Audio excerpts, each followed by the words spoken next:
ও টুঙ্গির মাঠের হুজুর, আপনার কথা তো খুবই ভালো লাগে।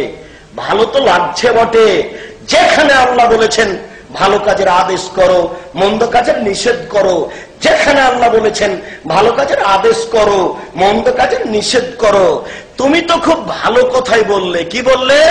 সুবহানাল্লাহ বললে এত নেকি হয়, আলহামদুলিল্লাহ বললে এত নেকি হয়, আল্লাহু আকবার বললে এত নেকি হয়, সুন্দর করে ওযু করে 2 রাকাত নামাজ পড়লে অতীতের পাপ ক্ষমা হয়ে যায়। ভালো কথা, বুখারী মুসলিমের হাদিস। এগুলো তো ভালো কাজের আদেশ। আপনি একটু যখন হাত তুলে দোয়া করবেন আগামীকাল, তখন একটু বললে হয় না? এই দেশের নেতা নেত্রী জনগণ সবাই একবারে টুঙ্গি থেকে নিয়ে মতিঝিল পর্যন্ত হাত তুলে দোয়া করতে প্রস্তুত।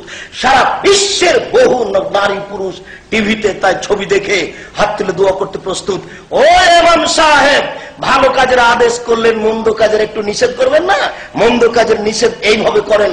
আপনি হাত তুলে দোয়া করার পূর্বে বলুন, এই দেশের নেতা নেত্রীকে আমি বলতে চাই, রাসূল সাল্লাল্লাহু আলাইহি সাল্লাম বলেন, আলী লা তাদুতিন সালাত তামস্তাহু ইল্লা কবর মুসলিমান সাওয়াইতাহু।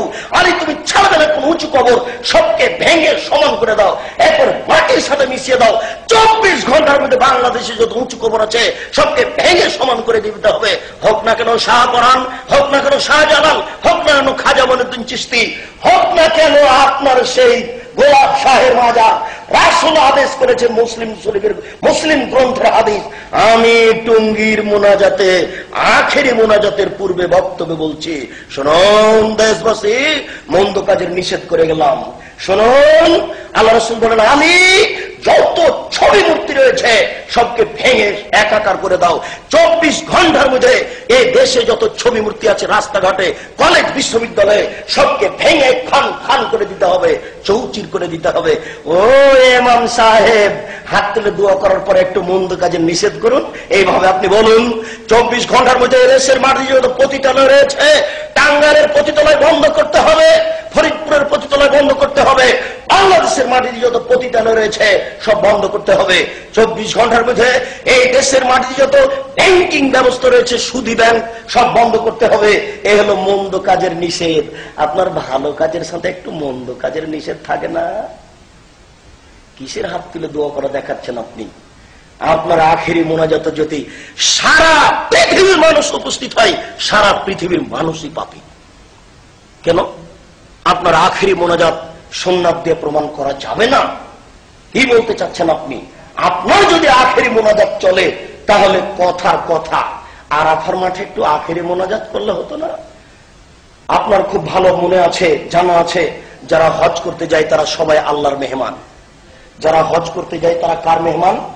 তারা সবাই আল্লাহর মেহমান।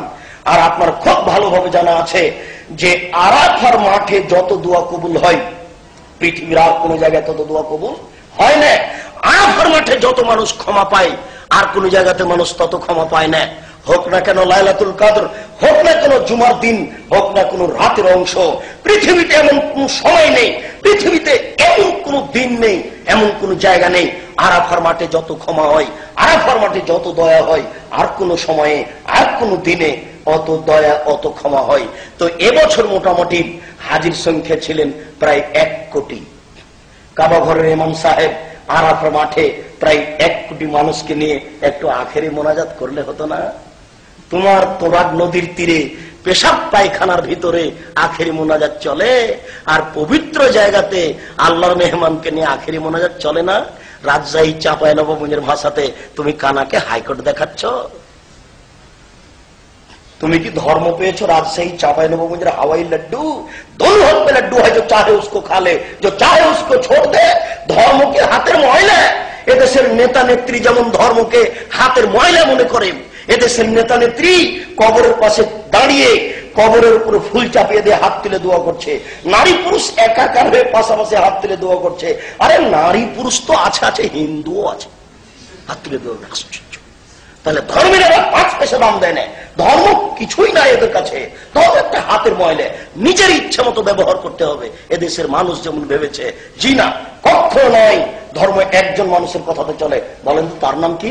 তার নাম মোহাম্মদ সাল্লাল্লাহু আলাইহি সাল্লাম। পৃথিবীর কোন মানুষের কথা দিয়ে ধর্ম চলে না। অতএব বলছিলাম,